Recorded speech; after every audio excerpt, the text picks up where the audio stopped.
નમસ્કાર વિદ્યાર્થી મિત્રો, આપણે પાંચમો પાઠ સામાજિક વિજ્ઞાનનો ભણી રહ્યા છીએ, જેમાં આજે આપણે ભણવાનું છે ખગોળશાસ્ત્ર અને જ્યોતિષશાસ્ત્ર. એ ઉપરાંત આપણે પ્રશ્ન જવાબની ચર્ચા પણ કરશું. લેખિત સ્વરૂપમાં પ્રશ્ન જવાબ હું તમને સમજાવીશ જે છેલ્લે છે. અને આપણે આગળ પણ વાત કરી હતી કે જો આ તમારે પ્રશ્ન જવાબ જોઈતા હોય, પ્રશ્ન જવાબ વાંચવા હોય તો Balaji classes Jamnagar blog spot કરીને જે આપણી સાઇટ છે, વેબસાઇટ, એમાં મળી જશે, જેની લિંક આ વિડીયોની નીચે જે ડિસ્ક્રિપ્શન હોય એની અંદર હું મૂકી દઈશ, જેથી તમે આસાનીથી ત્યાં પહોંચી શકશો. એમાં ઘણા બધા પાઠોના વિજ્ઞાનના પણ પ્રશ્ન જવાબ છે, 8મા ધોરણના ગુજરાતીના પણ પ્રશ્ન જવાબો છે, આપણા 12મો જે પાઠ છે ગુજરાતીનો ચોપડાની ઇન્દ્રજાળ, એના પણ પ્રશ્ન જવાબ ત્યાં આવેલા છે. અને આ પાઠના પ્રશ્ન જવાબ પણ મેં ત્યાં મૂકી દીધા છે, એટલે તમે જોઈ શકશો. હવે આપણે જોઈએ ખગોળશાસ્ત્ર અને જ્યોતિષશાસ્ત્ર. શાસ્ત્રોમાં ખગોળશાસ્ત્ર સૌથી પ્રાચીન છે, સૌથી જૂનું. ખગોળશાસ્ત્ર એટલે સૌથી જૂનું. ખગોળશાસ્ત્રમાં શું હોય તો મોટે ભાગે ગ્રહો કે તારાઓ કે નક્ષત્રો ને એની બધી વાતો હોય. ખગોળશાસ્ત્રને લગતા ઘણા ગ્રંથો ભારતમાં લખાયેલા છે. ખગોળશાસ્ત્ર ઉપર ઘણા બધા, જેને આપણે ખગોળશાસ્ત્રી કહીએ, એટલે કે ખગોળશાસ્ત્રના જાણકાર, એમણે ઘણા બધા ગ્રંથો લખેલા છે. આ બધા જ ગ્રંથોનો પ્રાચીન વિદ્યાપીઠોમાં વ્યવસ્થિત અને ઊંડો અભ્યાસ કરાવવામાં આવતો હતો.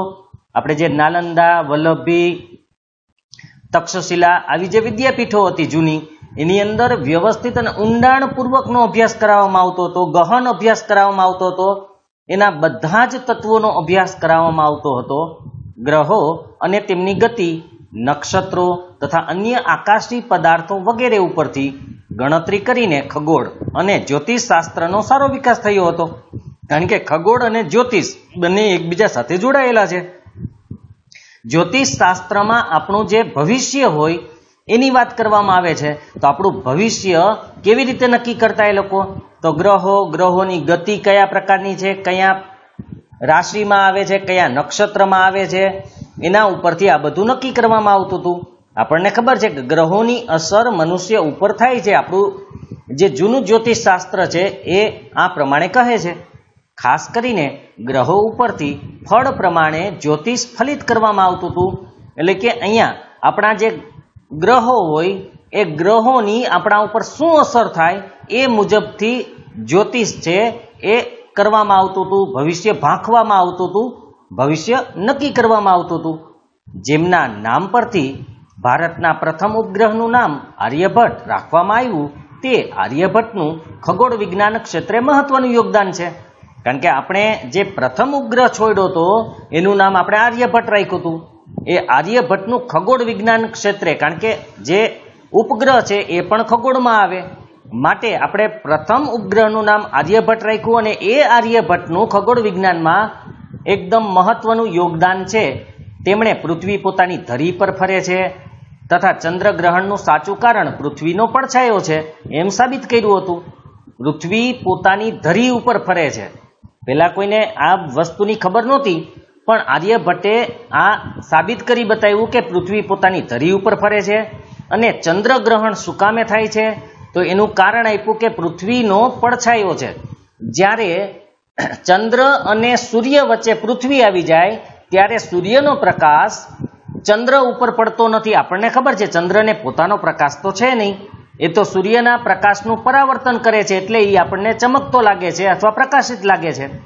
પણ જ્યારે ચંદ્ર અને સૂર્ય વચ્ચે પૃથ્વી આવી જાય ત્યારે એટલો ભાગ ચંદ્રનો દેખાતો બંધ થઈ જાય, જેને આપણે ચંદ્રગ્રહણ કહીએ છીએ, જેને વિદ્વાનો અજરભર નામથી સંબોધતા હતા. એ જ રીતે બ્રહ્મગુપ્તે બ્રહ્મ સિદ્ધાંત ગ્રંથમાં ગુરુત્વાકર્ષણના નિયમોને પણ ઉલ્લેખિત કર્યા છે. આપણે ખબર છે ગુરુત્વાકર્ષણનો નિયમ ન્યૂટને આપ્યો હતો, પણ ગુરુત્વાકર્ષણના નિયમો બ્રહ્મગુપ્તે બ્રહ્મ સિદ્ધાંત નામના ગ્રંથમાં પણ લખેલા છે. એટલે કે આપણે એના કરતાં પણ આગળ વિજ્ઞાનમાં હતા. ન્યૂટને પછીની વાત કરી હતી, ન્યૂટન તો પછી થઈ ગયો, બ્રહ્મગુપ્ત એની પહેલા થઈ ગયેલા. અને એને બ્રહ્મ સિદ્ધાંત જે ગ્રંથ લખ્યો એની અંદર પણ ગુરુત્વાકર્ષણના નિયમોને સમજાવવામાં આવ્યા હતા એના દ્વારા. જ્યોતિષશાસ્ત્રને તંત્ર, હોરા ને સંહિતા એવા 3 ભાગમાં વહેંચનાર વરાહ મિહિર મહાન ખગોળવેતા તથા જ્યોતિષશાસ્ત્રી હતા. ખગોળવેતા એટલે ખગોળના જાણકાર, જે ગ્રહોની એની બધી ચાલ સમજતા હતા, એની ગતિ સમજતા હતા. એ ઉપરાંત એ જ્યોતિષશાસ્ત્રી પણ હતા, જેને જ્યોતિષશાસ્ત્રને 3 ભાગમાં વહેંચેલું હતું. પહેલો ભાગ છે તંત્ર. તંત્ર અથવા એને સિદ્ધાંત પણ કહેવાય છે, જે ગણિતની દ્રષ્ટિએ જ્યોતિષશાસ્ત્ર હતું. એમાં ગણતરીઓ કરીને જ્યોતિષ ભાંખવામાં આવતું હતું, બતાવવામાં આવતું હતું. ત્યાર પછી જે હોરા, હોરાનો મતલબ છે એમાં લગ્ન અથવા શુકન અપશુકન જે આપણે કહીએ છીએ એ, અને યાત્રા, એ બધાની જે ભવિષ્ય હોય એ હોરાની અંદર છે. ત્યાર પછી સંહિતા. સંહિતાની અંદર જે ડેઇલી લાઈફ હોય, આપણી રૂટીન લાઈફ હોય, રોજની લાઈફ હોય કે સામાન્ય ભવિષ્ય હોય, એ એમાં ભાંખવામાં આવતું હતું અથવા તો ભવિષ્ય બતાવવામાં આવતું હતું. ત્યાર પછી તેમણે બૃહદ સંહિતા નામના ગ્રંથની રચના કરી, જેમાં આકાશી ગ્રહોની માનવીના ભવિષ્ય ઉપર થતી અસરો. બૃહદ સંહિતા લગભગ એને 550 ઈસવીસન 550માં લખેલું છે, અને એમનો જે સમય છે એ 5મી થી 6ઠી શતાબ્દી એટલે કે સદીની આજુબાજુનો છે. તો બૃહદ સંહિતાની અંદર એને આકાશી ગ્રહો જે છે એની મનુષ્ય ઉપર શી અસર થાય, એના ભવિષ્ય ઉપર શી અસર થાય એ બતાવવામાં આવેલું છે. ઉપરાંત એ ગ્રહો ઉપરથી મનુષ્યના લક્ષણો, આપણે સાંભળેલું છે કે જ્યારે રાજાના ઘરે બાળકનો જન્મ થતો, તો જન્મ થાય ત્યારે જ એના જે જ્યોતિષ હોય એ એના લક્ષણો ભાગતા હતા અથવા તો ભવિષ્ય જોતા હતા કે કેવા પ્રતાપી બનશે કે કેવો પરાક્રમી બનશે. તો મનુષ્યના લક્ષણો, પ્રાણીઓના વર્ગો, પ્રાણીઓ ઉપર પણ જે એની અસર થતી હોય એની પણ એમાં વાત કરવામાં આવેલી છે. લગ્ન સમય, કયા સમયે લગ્ન ગોઠવવા, આપણે જ્યોતિષ હોય જ છે, અત્યારે પણ આપણે મુહૂર્ત કઢાવીએ છીએ, જેને આપણે મુહૂર્ત કહીએ છીએ. તો એ લગ્ન સમય, તળાવો, કુવાઓ, બગીચા, ખેતરોમાં વાવણી વગેરે પ્રસંગોના શુભ મુહૂર્તોની માહિતી દર્શાવી છે. મુહૂર્ત અથવા તો મુહૂર્ત કહીએ છીએ આપણે જે, તો એ શુભ મુહૂર્તોની માહિતી એમાં છે કે તળાવ ક્યારે ખોદાવવું, કૂવો ક્યારે ખોદાવવો, બગીચા ક્યારે બનાવવા, વાવણી ક્યારે કરવી, લગ્ન ક્યારે કરવા, પછી ગ્રહોની આપણા ઉપર શું અસર થાય, એ બધું એમાં દર્શાવેલું છે. આપણને ગર્વ થવો જોઈએ કે આપણા પૂર્વજો વિવિધ વિદ્યામાં કેવી રીતે નિપુણતા ધરાવતા હતા, કેવા પારંગત હતા, કેટલા આગળ પડતા હતા. એના માટે આપણે ગૌરવ લેવા જેવું છે, કારણ કે આપણો જે વારસો છે, એટલે કે પૂર્વજો દ્વારા મળેલો વારસો, એ ખરેખર અદ્ભુત છે. હવે એવો જ બીજો વિષય છે વાસ્તુશાસ્ત્ર. આમ તો વાસ્તુશાસ્ત્ર પણ જ્યોતિષશાસ્ત્રની સાથે સંકળાયેલું છે, તો આપણે એની સમજ મેળવીએ. પ્રાચીન ભારતનું વાસ્તુશાસ્ત્ર ક્ષેત્રે મહત્વનું પ્રદાન છે, કારણ કે વાસ્તુશાસ્ત્ર ઘણા બધા, હવે ફેંગશુઈને જે કહે છે બધા ચાઇનીઝને, એ એક પ્રકારનું વાસ્તુશાસ્ત્ર જ છે. તો વાસ્તુશાસ્ત્ર એ જ્યોતિષશાસ્ત્રનું અવિભાજ્ય અંગ છે, કારણ કે વાસ્તુશાસ્ત્ર જ્યોતિષ સાથે સંકળાયેલું છે, જેની ગણના, મહત્તા અને પ્રશંસા વિશ્વના અનેક દેશોમાં પણ સ્વીકૃત થઈ રહી છે. એટલે કે હવે વાસ્તુશાસ્ત્રને પણ એનું મહત્વ સમજાઈ ગયું છે, એની પ્રશંસા, એના વખાણ કરે છે, એની ગણતરી કરવામાં આવે છે. વિશ્વના દેશોએ પણ એ હવે સ્વીકારેલું છે. પ્રાચીન ભારતમાં બ્રહ્મા, નારદ, બૃહસ્પતિ, ભૃગુ, વશિષ્ઠ, વિશ્વકર્મા જેવા વિદ્વાનોનું વાસ્તુશાસ્ત્રમાં અનોખું પ્રદાન છે. એટલે કે વાસ્તુશાસ્ત્રના પ્રણેતા છે, વાસ્તુશાસ્ત્રની શરૂઆત કરનાર છે, અથવા તો જેમનો ફાળો ખૂબ જ અગત્યનો હોય એવા લોકો, એટલે કે બ્રહ્મા, નારદ, બૃહસ્પતિ, ભૃગુ, વશિષ્ઠ અને વિશ્વકર્મા છે, જેને વાસ્તુશાસ્ત્રમાં ઘણું બધું પ્રદાન કરેલું છે. વાસ્તુશાસ્ત્રમાં કોનો સમાવેશ થાય એ હવે જોઈએ આપણે. તો વાસ્તુશાસ્ત્રમાં રહેવાની જગ્યા, મંદિર, મહેલ, અશ્વશાળા, કિલ્લા, શસ્ત્રાગાર, નગર વગેરેની રચના કેવી રીતે કરવી એનો સમાવેશ થાય છે. તો અહીંયા રહેવાની જગ્યા, જે આપણે ઘર હોય એ કઈ જગ્યાએ બનાવવું, કેવી રીતે બનાવવું, એ પછી મંદિર કેવી રીતે બનાવવું જોઈએ, મહેલમાં કઈ વસ્તુ ક્યાં હોવી જોઈએ, અશ્વશાળા જેને આપણે તબેલો કહીએ છીએ, ઘોડાને બાંધવા માટેની જગ્યા, કિલ્લા કેવી રીતે બાંધવા, એના દરવાજો કઈ દિશામાં રાખવો, શસ્ત્રાગાર એટલે કે આપણા જે હથિયારો હોય, કારણ કે આ રાજા મહારાજાઓની વાત છે, તો એને લડવા માટેના હથિયારો હોય એની રચના કેવી રીતે કરવી, એને રાખવાની જગ્યાની, જેને શસ્ત્રાગાર કહેવાય છે, તો એ કઈ દિશામાં હોવો જોઈએ. નગરની રચના, કારણ કે કોઈ પણ નગરની રચના જ્યારે કરવામાં આવે ત્યારે એ વાસ્તુશાસ્ત્ર મુજબ જ કરવામાં આવતા હોય છે. અને જ્યોતિષી દ્વારા એ જગ્યા પસંદ કરવામાં આવે છે.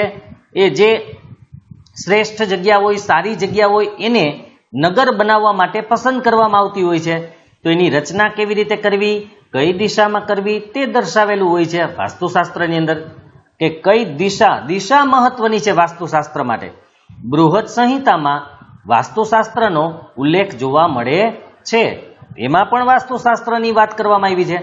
15મી સદીમાં મેવાડના રાણા કુંભાએ વાસ્તુશાસ્ત્રનો પુનરુદ્ધાર કરાવ્યો, એટલે કે જે જૂનું પુરાણું થઈ ગયું હતું એને ફરીથી નવું સ્વરૂપ આપવામાં આવ્યું, એમના દ્વારા ફરીથી લખાવડાવવામાં આવ્યું.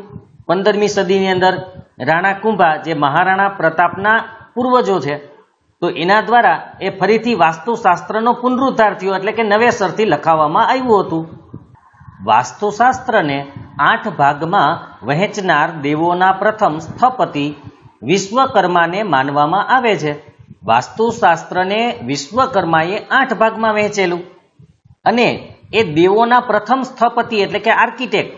એમ કહેવાય છે કે જે સ્વર્ગની જે નગરી છે એ નગરીનું બાંધકામ વિશ્વકર્માએ કરેલું છે. એ ખરેખર આર્કિટેક્ટ હતા, સ્થપતિ એટલે સ્વર્ગની નગરીનું જે નિર્માણ છે એમના દ્વારા થયેલું છે. તો એવા પ્રથમ સ્થપતિ વિશ્વકર્માએ વાસ્તુશાસ્ત્રને 8 ભાગમાં વહેંચેલું. વાસ્તુશાસ્ત્રમાં જગ્યાની પસંદગી, મેં તમને હમણાં જ કીધું કે કઈ જગ્યાએ કઈ વસ્તુ રાખવી, અથવા તો નગર બનાવવા માટે કેવી જગ્યા હોવી જોઈએ, ઘર બનાવવા માટે કેવી જગ્યા હોવી જોઈએ, તો એની પસંદગી કરવામાં આવે છે. એના વિવિધ આકારો, કયા આકારે એની રચના કરવી એ પણ મહત્વનું છે. એની રચના કેવી કરવી એ પણ મહત્વનું છે. કદ કેવડું રાખવું, કદ એટલે સાઇઝ, નાનું અથવા મોટું, વસ્તુઓની ગોઠવણી, કઈ વસ્તુ કઈ જગ્યાએ મૂકવી, દેવ મંદિર, ભગવાનનું અંદર મંદિર રાખીએ તો એ કઈ જગ્યાએ હોવું જોઈએ, બ્રહ્મસ્થાન, આમ તો બ્રહ્મસ્થાન એટલે અહીંયા આપણે કદાચ બ્રાહ્મણોને બેસવા માટેનું સ્થાન કહી શકીએ. ભોજન કક્ષ એટલે કે આપણું જે ડાઇનિંગ હોલ છે, ડાઇનિંગ ટેબલ છે, તો એ સમયે પણ ભોજન કક્ષની રચના કેવી રીતે કરવામાં આવતી, શયનખંડ એટલે કે બેડરૂમ, એની રચના, એમાં વસ્તુઓ કેવી રીતે રાખવી, આદિ વિવિધ સ્થાનોની માહિતી છે એ વાસ્તુશાસ્ત્રમાં આપવામાં આવેલી છે.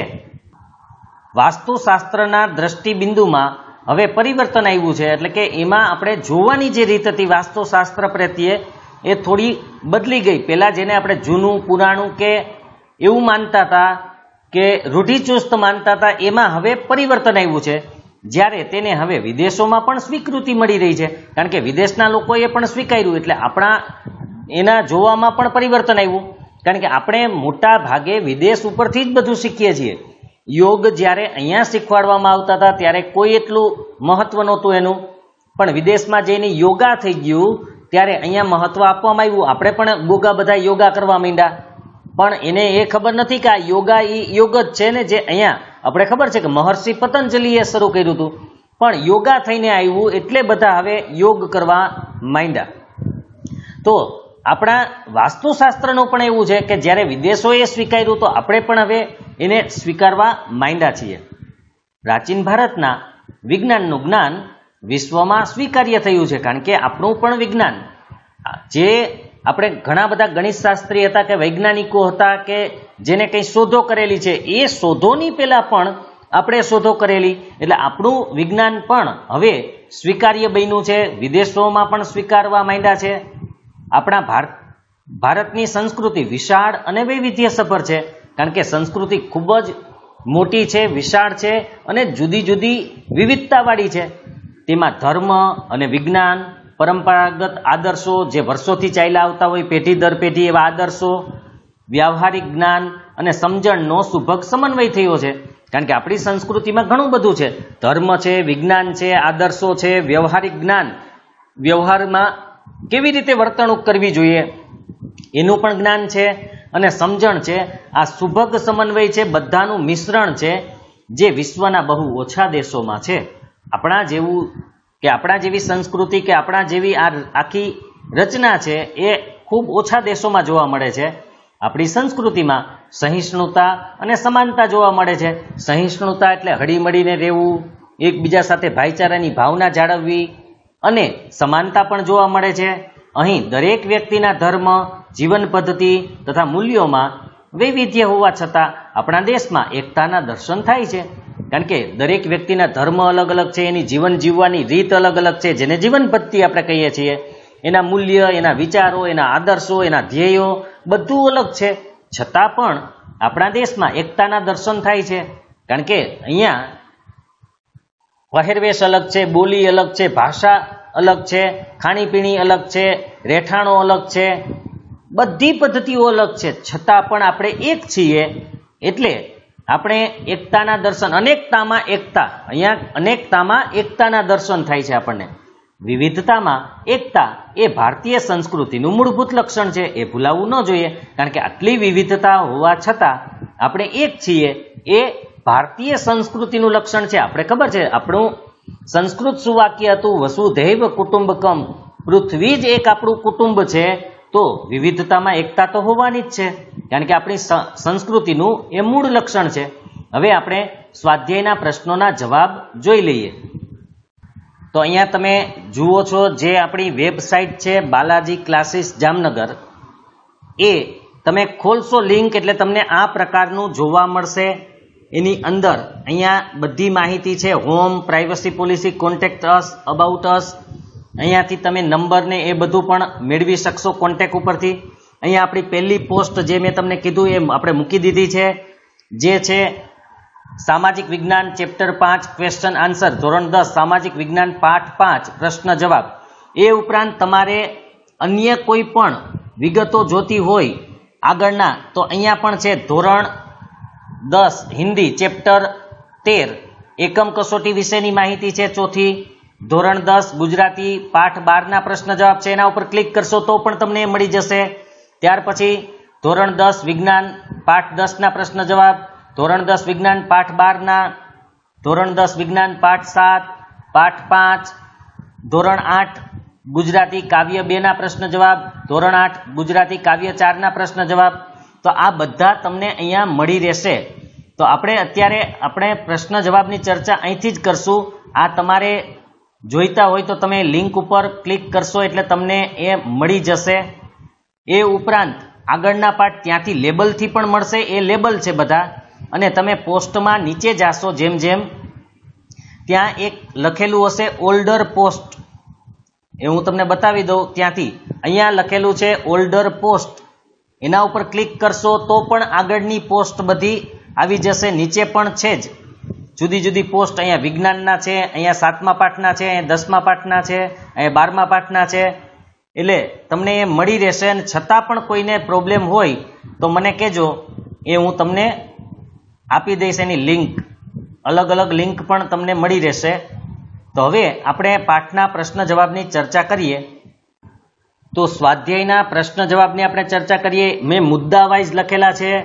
મેં તમને કીધું હતું કે સમાજ અને વિજ્ઞાનના જે પ્રશ્નો હોય એ મુદ્દા વાઇઝ લખો તો વધારે સારું પડે. તો એ જ અહીંયા આપણે સમજાવવામાં આવ્યું છે કે કેવી રીતે મુદ્દા બનાવવા. અને આ બધા જ પ્રશ્નો મેં ટેક્સ્ટ બુકમાંથી જ લખેલા છે, એટલે તમે પણ તમારી રીતે આ રીતે પ્રશ્નો બનાવી શકો છો. તો પહેલો પ્રશ્ન છે, નીચેના પ્રશ્નોના ઉત્તર સવિસ્તાર લખો. એમાં પહેલો પ્રશ્ન, પ્રાચીન ભારતનું ધાતુ વિદ્યામાં પ્રદાન જણાવો. ધાતુ વિદ્યામાં આપણે શું પ્રદાન કરેલું છે એ અહીંયા કહેવાનું છે. તો એનો આપણે જવાબ જોઈ લઈએ. જવાબ છે, પ્રાચીન કાળથી જ ભારતના લોકો ધાતુ વિદ્યાનો પોતાના વ્યવહારિક જીવનમાં ઉપયોગ કરે છે. આપણે આગળ જોઈ ગયા હતા, પ્રાચીન ભારતે ધાતુ વિદ્યામાં અદ્વિતીય સિદ્ધિ હાંસલ કરી હતી. અદ્વિતીય એટલે કે પહેલા ક્યારેય જોવા ન મળી હોય એવી સિદ્ધિ આપણે પ્રાપ્ત કરેલી છે. એના ઉદાહરણ રૂપે સિંધુકાલીન સંસ્કૃતિમાંથી મળી આવેલ ધાતુની નર્તકીની પ્રતિમા, તક્ષશિલામાંથી પ્રાપ્ત થયેલ કુષાણ રાજવીના સમયની ભગવાન બુદ્ધની પ્રતિમા, ચોલ રાજવીના સમયમાં તૈયાર થયેલા ધાતુ શિલ્પો, ચેન્નઈના સંગ્રહાલયમાં સચવાયેલું આંતરરાષ્ટ્રીય ખ્યાતિ ધરાવતું નૃત્યકલાના ઉત્કૃષ્ટ નમૂનારૂપ મહાદેવ નટરાજનું શિલ્પ, ધનુર્ધારી રામનું શિલ્પ, કલાત્મક દેવદેવીઓ, પશુ પક્ષી તથા સોપારી કાપવાની સુડીઓ વગેરેને ગણાવી શકાય. આમ ઉપરોક્ત ધાતુ શિલ્પો પરથી પ્રાચીન ભારતે ધાતુ વિદ્યામાં સાધેલી પ્રગતિની માહિતી મળે છે. કારણ કે આપણે જે શિલ્પો જોયા ધાતુના, એના ઉપરથી આપણે કેટલી પ્રગતિ સાધી હશે એ આપણે જોઈ શકીએ છીએ. આપણો બીજો પ્રશ્ન છે, પ્રાચીન ભારતે રસાયણ વિદ્યામાં સાધેલી પ્રગતિનું વર્ણન કરો. તો આપણે રસાયણ વિદ્યામાં કઈ કઈ પ્રગતિઓ પ્રાપ્ત કરેલી છે, કઈ પ્રગતિઓ કરેલી છે એની વાત કરીએ તો પ્રાચીન ભારતે રસાયણ વિદ્યામાં સાધેલી પ્રગતિ નીચેના દ્રષ્ટાંતો દ્વારા સ્પષ્ટ થાય છે. દ્રષ્ટાંત એટલે ઉદાહરણ. તો એમાં પહેલું છે, જો મુદ્દા વાઇઝ છે, નાલંદા વિદ્યાપીઠના બૌદ્ધ આચાર્ય નાગાર્જુને વનસ્પતિ ઔષધિઓની સાથે રસાયણ ઔષધો વાપરવાની ભલામણ કરી હતી. એ પાઠમાં આપણે સમજૂતી મેળવી ગયા, એટલે આપણે ખાલી પ્રશ્ન જવાબ જ જોશું. પારાની ભસ્મ કરીને તેને ઔષધ તરીકે વાપરવાની શરૂઆત આચાર્ય નાગાર્જુને ચાલુ કરી હોય તેમ મનાય છે. આ બીજો મુદ્દો હતો. હવે ત્રીજો, 7મી સદીમાં ભારતમાં નાલંદા વિદ્યાપીઠે રસાયણ વિજ્ઞાનના અભ્યાસ અને સંશોધન માટે પોતાની અલગ રસાયણ શાળા તથા ભઠ્ઠીઓ બનાવી હતી. ત્યાર પછીનો મુદ્દો છે, બિહારના સુલતાનગંજમાંથી મળી આવેલ 7.5 ફૂટ ઊંચી અને 1 ટન વજન ધરાવતી ભગવાન બુદ્ધની તામ્રમૂર્તિ, નાલંદામાંથી પ્રાપ્ત થયેલ 18 ફૂટ ઊંચી તાંબાની બુદ્ધ પ્રતિમા પ્રાચીન ભારતમાં રસાયણ વિદ્યામાં થયેલી અસાધારણ પ્રગતિના શ્રેષ્ઠ નમૂના છે. કારણ કે આપણે ત્યારે વાત કરી હતી કે આટલી ઊંચી, આટલું વજન ધરાવતી મૂર્તિઓ બનાવવી એ ખરેખર આપણું એક કૌશલ્ય કહી શકાય, આવડત કહી શકાય. સમ્રાટ ચંદ્રગુપ્ત બીજાએ દિલ્હીમાં 24 ફૂટ ઊંચો અને 7 ટન વજન ધરાવતો લો સ્તંભનું નિર્માણ કરાવ્યું હતું. આજ દિન સુધી ટાઢ, તડકો અને વરસાદ ઝીલ્યા છતાં તેને જરા પણ કાટ લાગ્યો નથી. એટલે કે તડકામાં, ટાઢમાં અને વરસાદમાં હોવા છતાં એને કાટ લાગ્યો નથી. ઝીલવું એટલે એના ઉપર પડવું, તડકો પડવો, વરસાદ પડવો, ટાઢ પડવી, તે રસાયણ વિદ્યાની એક આશ્ચર્યજનક બાબત છે. કારણ કે રસાયણમાં આવું શું હશે કે હજુ સુધી કાટ નથી લાગ્યો. મેં તમને પાઠમાં પણ કીધું હતું કે આપણે કોઈ પણ વસ્તુ અત્યારે લઈએ, આધુનિક હોય, લોખંડની હોય તો પણ કાટી જાય છે. તો આ શા માટે નથી કાટેલું, એ આપણા માટે એક આશ્ચર્યજનક બાબત કહી શકાય અને આપણી આવડત પણ કહી શકીએ. વૈદક વિદ્યા અને શલ્ય ચિકિત્સામાં પ્રાચીન ભારતનું મહત્વ જણાવો. એટલે આ બે ક્ષેત્રમાં આપણે શું કરેલું છે એની વાત કરીએ તો જવાબ, પ્રાચીન સમયથી ભારતે વૈદક વિદ્યા અને શલ્ય ચિકિત્સા ક્ષેત્રે અભૂતપૂર્વ સિદ્ધિ પ્રાપ્ત કરી છે. મહર્ષિ ચરકે ચરક સંહિતામાં 2000 ઉપરાંત વનસ્પતિ ઔષધિઓનું વર્ણન કર્યું છે. મહર્ષિ સુશ્રુતે સુશ્રુત સંહિતા એ એમના દ્વારા લખાયેલો ગ્રંથ છે. એમાં શલ્ય ચિકિત્સાના એવા ધારદાર સાધનોનો ઉલ્લેખ કર્યો હતો કે જે માથાના વાળને ઊભા ચીરીને 2 ભાગ કરી શકતા હતા. અહીંયા શલ્ય ચિકિત્સા, જેને આપણે વાઢકાપ અથવા તો ઓપરેશન કહીએ છીએ, તો એમાં આવા સાધનોનો ઉલ્લેખ કરેલો હતો. પ્રાચીન ભારતના હિન્દુઓના ઔષધ શાસ્ત્રમાં ખનિજ, વનસ્પતિ અને પ્રાણીઓની ઔષધિઓનો વિશાળ સંગ્રહ સમાયેલો છે. કારણ કે આપણે ખનિજનો પણ દવા તરીકે ઉપયોગ કરતા હતા. વનસ્પતિઓનો અને પ્રાણીઓની અમુક વસ્તુઓનો પણ આપણે દવા તરીકે ઉપયોગ કરતા હતા. એ ઉપરાંત દવા બનાવવાની ઝીણવટભરી વિધિઓની સાથે દવાઓનું વર્ગીકરણ તથા દવાના ઉપયોગ માટે સૂચનો આપવામાં આવ્યા છે. કે દવાના વર્ગીકરણ કરેલું મેં તમને ત્યારે કીધું હતું, ઘન કે પ્રવાહી કે કયા પ્રકારની છે, કયા રોગો માટેની છે એનું વર્ગીકરણ, અને એ દવાનો ઉપયોગ કેવી રીતે કરવો એનું પણ સૂચન કરેલું છે. એમાં વાઢકાપ કરવા માટે પ્યાલા આકારનો પાટો બાંધીને લોહીનું પરિભ્રમણ અટકાવતા, આપણે કીધું હતું લોહી વહી જતું અટકાવવા માટે એ પ્યાલા આકારનો પાટો બાંધી દેતા હતા, જેથી આપણા સ્નાયુ દબાઈ જાય અને લોહી વહેતું બંધ થઈ જાય. આપણી જે રુધિરવાહિની હોય એટલે કે લોહી લઈ જતી નળીઓ હોય એમાં પેઢું, મૂત્રાશય, સારણગાંઠ, મોતિયો, પથરી, હરસ, ભાંગેલા હાડકાને બેસાડવા, શરીરમાં ઘૂસી ગયેલા પદાર્થોને બહાર કાઢવાની તમામ બાબતોમાં ભારતીયોની નિપુણતા હતી, હોશિયારી હતી. તૂટેલા કાન કે નાકની સારવાર અને પ્લાસ્ટિક સર્જરી પણ તેઓ જાણતા હતા. મૃત શરીરના વાઢકાપ કે મીણના પૂતળા દ્વારા પ્રત્યક્ષ જ્ઞાન પણ વિદ્યાર્થીઓને આપતા હતા. ડાયરેક્ટ જ સીધું જ શીખવાડતા હતા, જેને આપણે પ્રેક્ટિકલ જ્ઞાન કહી શકીએ. સીધું પ્રેક્ટિકલ કરીને જ શીખવાડતા હતા કે કેવી રીતે ઈલાજ કરવો, કેવી રીતે ઓપરેશન કરવા. પ્રસૂતિ વખતના જોખમી ઓપરેશન પણ તેઓ કરતા હતા. સ્ત્રી તથા બાળ રોગોના નિષ્ણાંત પણ હતા, એના જાણકાર પણ હતા, સ્પેશિયાલિસ્ટ હતા. સ્ત્રીઓના રોગોના અને બાળકોના રોગોના કારણો અને ચિહ્નોનું વર્ગીકરણ કરી એટલે કે કયા ચિહ્ન છે, એના કારણો શું છે, એને અલગ કરીને એનું નિદાન કરી અને રોગ મટ્યા પછી પાડવાની પરેજી પણ આપતા હતા. પરેજી પાડવી એટલે શું ખાવું, શું ન ખાવું, કેટલા સમય સુધી શું કરવું જોઈએ, શું ન કરવું જોઈએ, એ બધી બાબતો એમાં સમાવવામાં આવેલી. પ્રાચીન ભારતમાં પ્રાણી રોગોના શાસ્ત્રોનો પણ વિકાસ થયો હતો. મનુષ્યના રોગો માટે તો હતા જ, પણ પ્રાણીઓના રોગો માટેની પણ આપણે અહીંયા સુવિધા હતી. અશ્વ એટલે ઘોડો તથા હસ્તી એટલે હાથીના રોગો પર ગ્રંથો લખાયા હતા. એના રોગ માટે પણ ગ્રંથો લખાયા હતા. એમાં હસ્તી આયુર્વેદ છે હાથીના ઈલાજ માટેનું, અને શાલિહોત્રનું અશ્વશાસ્ત્ર છે એ ઘોડાના રોગ માટેનું, એ ખૂબ જ પ્રખ્યાત છે. વૈદક શાસ્ત્રના વિદ્વાન વાઘભટ્ટે નિદાન ક્ષેત્રે અષ્ટાંગ હૃદય જેવા ગ્રંથો લખી મહત્વનો ફાળો આપ્યો હતો. હવે આપણે ચોથો પ્રશ્ન જોઈએ. પ્રાચીન ભારતે વિજ્ઞાનના ક્ષેત્રે આપેલો વારસો જણાવો. વિજ્ઞાનમાં આપણે શું આપ્યું છે એની વાત કરીએ તો એનો જવાબ છે આપણા પ્રાચીન ભારતના મહાન ઋષિઓએ વિજ્ઞાનના ક્ષેત્રે અમૂલ્ય વારસો વિશ્વને આપ્યો છે. ધાતુ વિદ્યા હોય, રસાયણ વિદ્યા હોય, વૈદક વિદ્યા હોય, શૈલ્ય ચિકિત્સા હોય, ભૌતિક શાસ્ત્ર હોય, આ બધી વિજ્ઞાનની શાખાઓ છે. વિજ્ઞાનનું જ્ઞાન ધરાવતા વિષયો છે. જેવા વિજ્ઞાનના અનેક ક્ષેત્રોમાં આપણા ઋષિઓએ મહત્તમ ફાળો આપ્યો છે, એટલે કે ખૂબ જ ફાળો આપ્યો છે. પાશ્ચાત્ય દેશોની મોટા ભાગની વૈજ્ઞાનિક હોય કે ટેકનિકલ શોધો હોય, એમાં એક યા બીજી રીતે પ્રાચીન ભારતના વિજ્ઞાનનું તત્વ સમાયેલું છે. પાશ્ચાત્ય એટલે કે પશ્ચિમના જે દેશો છે એને કોઈ પણ વૈજ્ઞાનિક શોધ કરી હોય કે ટેકનોલોજીની શોધ કરી હોય, એમાં ભારતનું વિજ્ઞાન તો છે જ, એટલે કે ભારત એમાં પાયામાં રહેલું છે. આપણા દ્વારા જ મોટા ભાગની શોધો એની થયેલી છે. તો હવે આપણે પ્રાચીન ભારતમાં જુદા જુદા વિજ્ઞાન વિષયક ગ્રંથોનું જે નિર્માણ થયું હતું એની વાત કરીએ તો એ નીચે મુજબ છે કે વિજ્ઞાન વિષયક કયા કયા ગ્રંથો બનેલા હતા.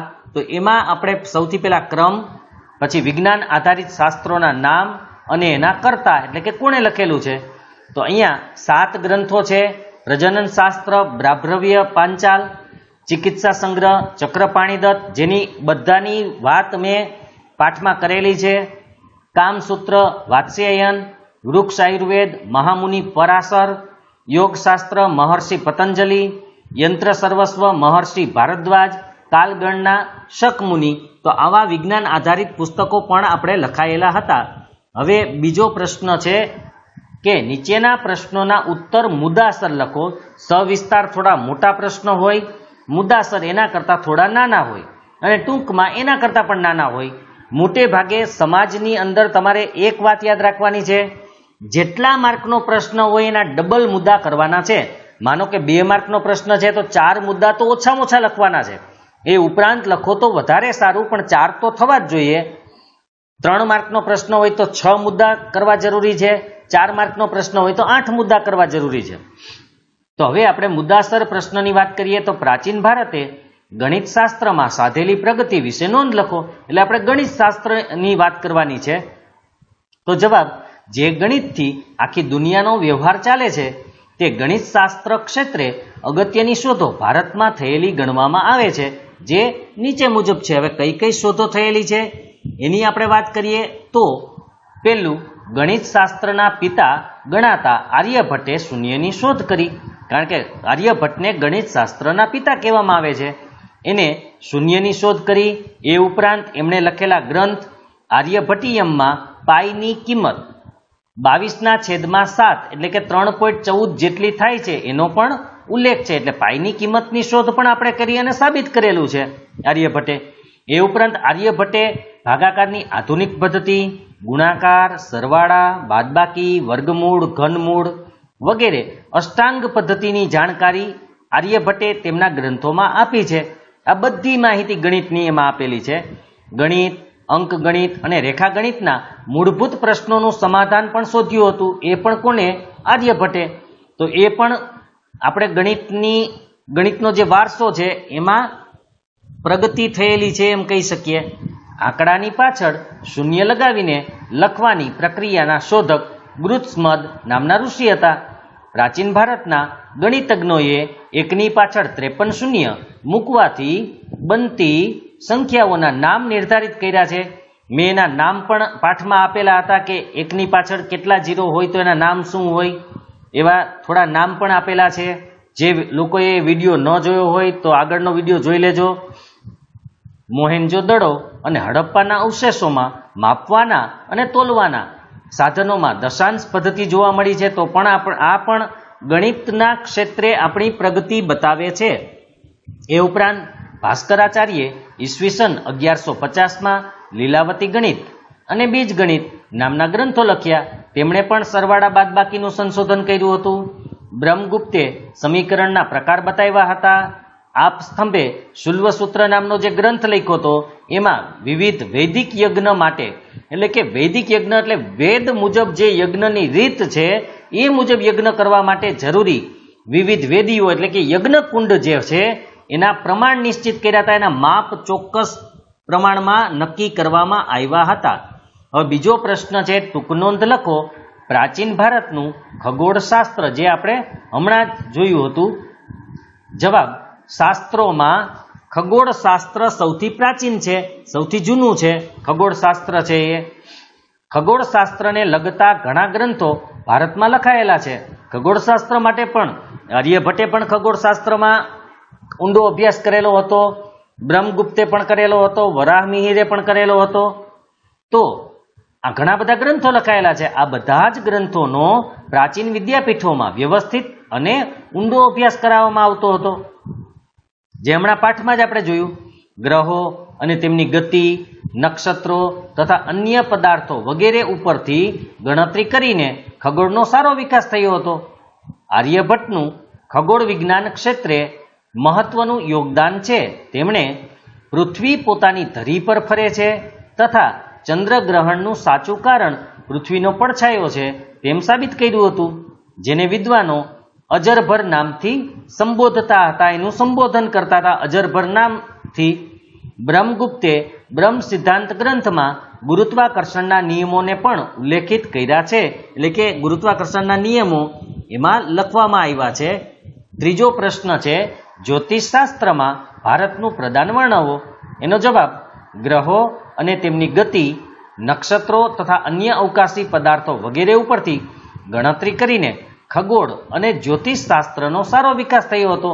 બંનેમાં ગ્રહોની જ વાત કરવાની હોય, ખગોળ હોય કે જ્યોતિષ હોય. ખાસ કરીને ગ્રહો ઉપરથી ફળ પ્રમાણે જ્યોતિષ ફલિત કરવામાં આવતું હતું.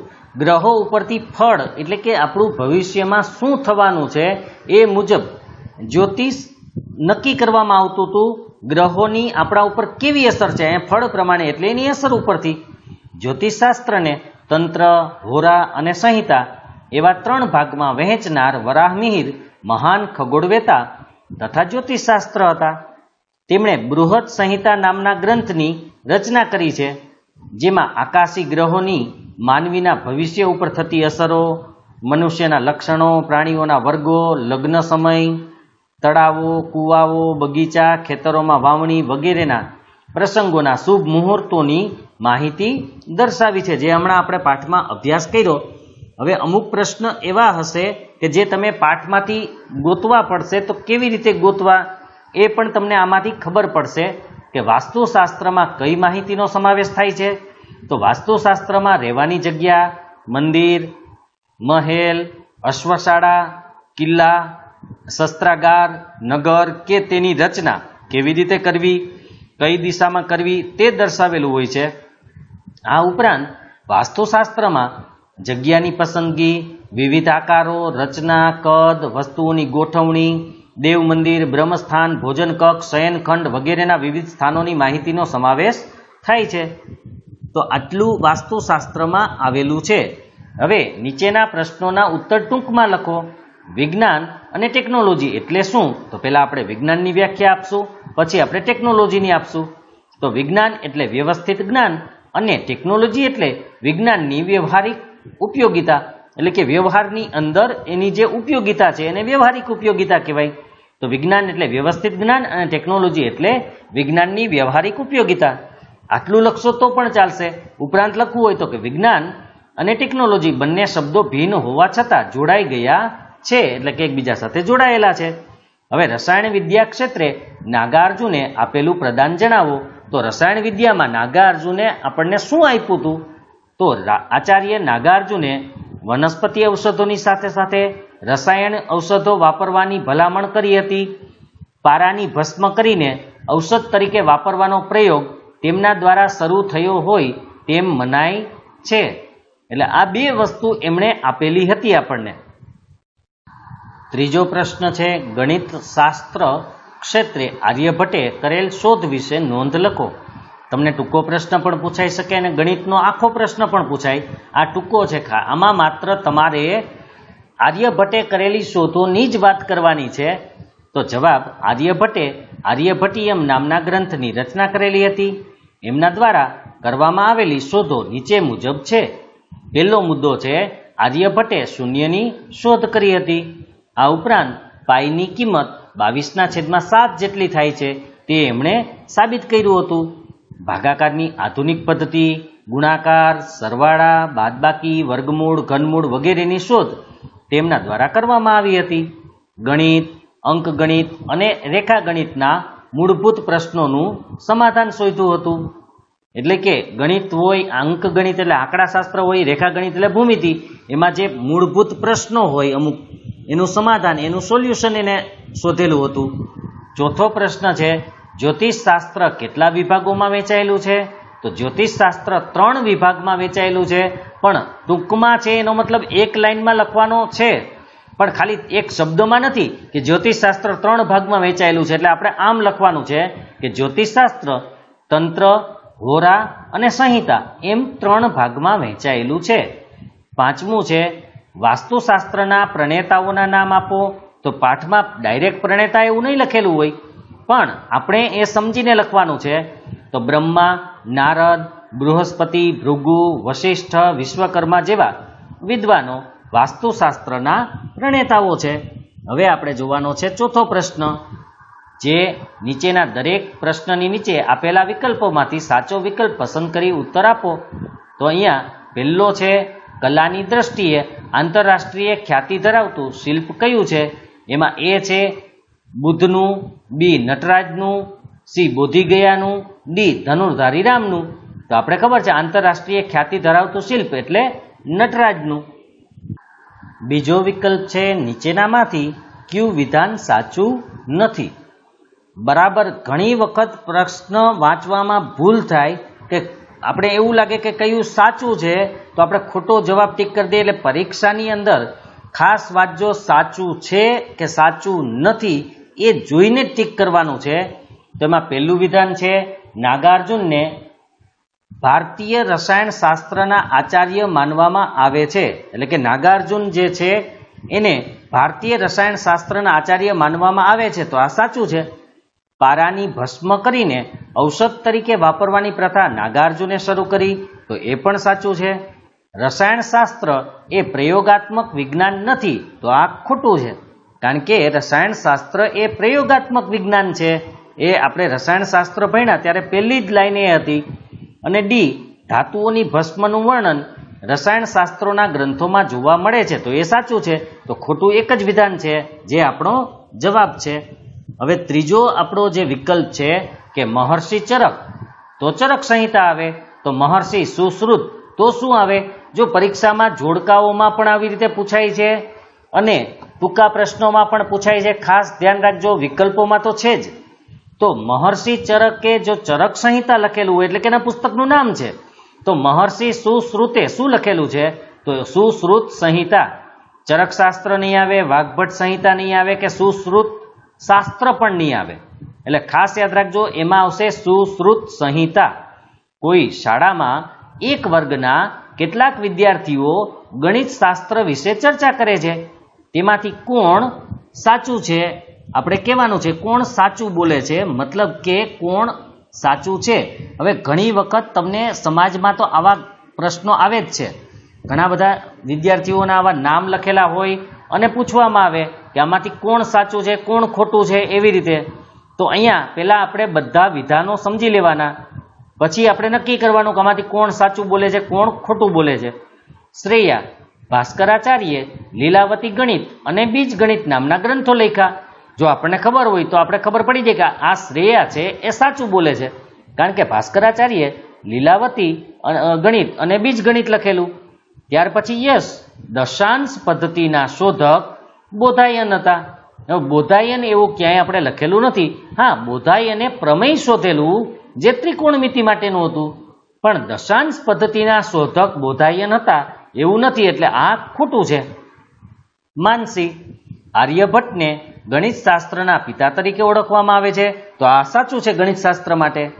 હાર્દ શૂન્યની શોધ ભારતે કરી હતી, તો એ પણ સાચું કહી શકીએ, કારણ કે આર્યભટ્ટે શૂન્યની શોધ કરી હતી અને આર્યભટ્ટ ભારતના હતા, માટે શૂન્યની શોધ ભારતે કરી હતી. તો ખોટું કોણ થયું? તો આની અંદર યશ ખોટો છે, માટે એ નહીં આવે. હાર્દ સાચો છે, શ્રેયા પણ સાચી છે, અને શ્રેયા, માનસી અને હાર્દ ત્રણેય સાચા છે, એટલે આપણે આ ત્રણેય લખવું પડશે, એટલે ડી. ત્યાર પછી પાંચમો આપણો વિકલ્પ છે બ્રાભ્રવ્ય પાંચાલે રચેલો ગ્રંથ. ખાલી જગ્યા છે, તો એ આપણે કોષ્ટકમાં પણ હમણાં જોયું હતું અને આની આગળના વિડીયોમાં પણ આપણે જોયું હતું. એ આવશે પ્રજનન શાસ્ત્ર. ત્યાર પછી છઠ્ઠો છે પ્રાચીન ભારતમાં ગુરુત્વાકર્ષણના નિયમને પ્રચલિત કરનાર પ્રણાલી બ્રહ્મ સિદ્ધાંતની રચના કોણે કરી હતી?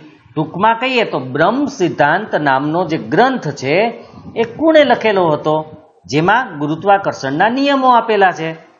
તો બ્રહ્મ સિદ્ધાંત ગ્રંથ બ્રહ્મગુપ્તે લખેલો હતો. આપણને ખબર, વાત્સ્યાયને અને કામસૂત્ર લખેલું હતું.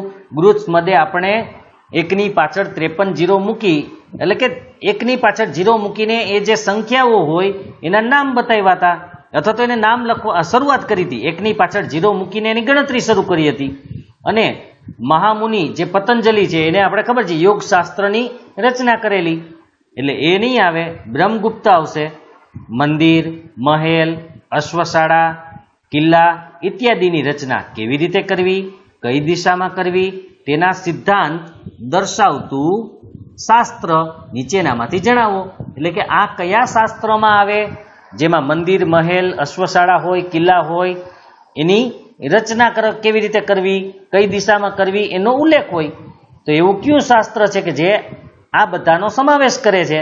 તો આપણને ખબર છે કે વાસ્તુશાસ્ત્ર છે, જે આપણા પાઠનો છેલ્લો મુદ્દો હતો, એટલે એમાં જવાબ આવશે વાસ્તુશાસ્ત્ર.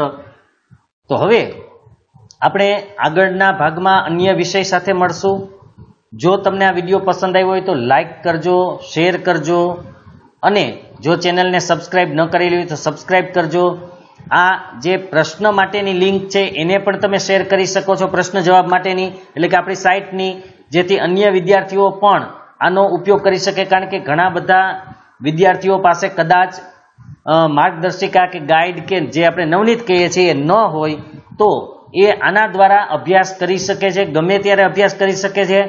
એટલા માટે એમને પણ સાઇટ આપજો અને તમે પણ આનો લાભ લેજો. અને હવે આપણે લગભગ દરેક પાઠના ધીમે ધીમે પ્રશ્ન જવાબ આમાં મૂકતા જશું, એટલે તમારી પરીક્ષા આવશે ત્યાં સુધી લગભગ બધા પ્રશ્ન જવાબ આવી જાય એવો આપણે પ્રયત્ન કરશું.